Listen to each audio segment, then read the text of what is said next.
નમસ્કાર, આપ જોઈ રહ્યા છો નેશન પ્લસ ન્યૂઝ. હું છું આપની સાથે હિલ પંડ્યા. સુરેન્દ્રનગર જિલ્લા જુનિયર નાગરિક સેવા સંઘ દ્વારા સોનમ વાંગચુકને સમર્થન જાહેર કરવાની સાથે રાજ્યની શિક્ષણ વ્યવસ્થામાં વકરી રહેલા પેપર ફૂટી કૌભાંડ સામે ઉગ્ર અવાજ ઉઠાવવામાં આવ્યો છે. જાગૃત નાગરિકો આજે જિલ્લા કલેક્ટર કચેરી બહાર એક દિવસના પ્રતિક ધરણા પર બેઠા છે. સુરેન્દ્રનગર જિલ્લા કલેક્ટર કચેરીની બહાર આજે જાગૃત નાગરિકો અને જુનિયર નાગરિક સેવા સંઘના સભ્યો એક દિવસના પ્રતિક ધરણા પર ઉતરી આવ્યા છે. નીટ પેપર લીક કૌભાંડને લઈને ઉપવાસ પર બેઠેલા સોનમ વાંગચુકને સમર્થન આપવા સાથે આ નાગરિકોએ ગુજરાતના લાખો બેરોજગાર યુવાનો અને વિદ્યાર્થીઓનો અવાજ પણ બુલંદ કર્યો છે.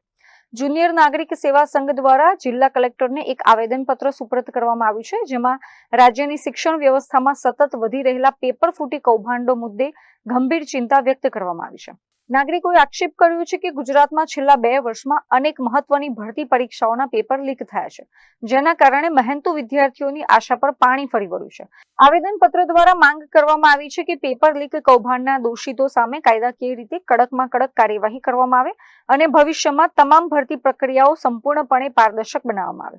જે રીતે આપ સૌ બધા જાણીએ છીએ કે દેશમાં જે રીતે શિક્ષણ વ્યવસ્થા જે ખાડે ગઈ છે અને સતત પેપર લીક થઈ રહ્યા છે અને નીટની એક્ઝામ છે જે બહુ સારી રીતે લેવાતી હોય છે અને એની બહુ વેલ્યુ હોય છે.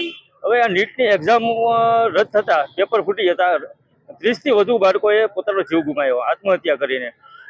એના સમર્થનમાં દેશના વૈજ્ઞાનિક સોનમ વાંગચુક જે આંદોલન કરી રહ્યા છે, ભૂખ હડતાલ કરી રહ્યા છે.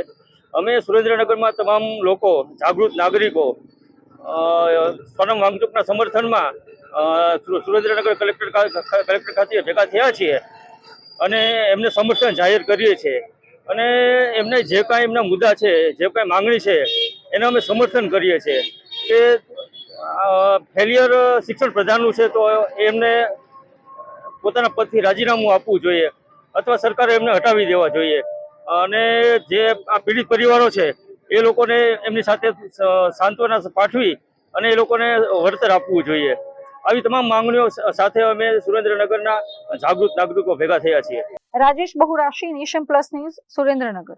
સમાચારોના સતત અપડેટ મેળવવા માટે અમારી નેશન પ્લસ ન્યૂઝની યુટ્યુબ ચેનલને સબસ્ક્રાઇબ કરો, બેલ આઇકન દબાવો અને જોડાયેલા રહો ફેસબુક, ઇન્સ્ટાગ્રામ અને ટ્વિટર પર.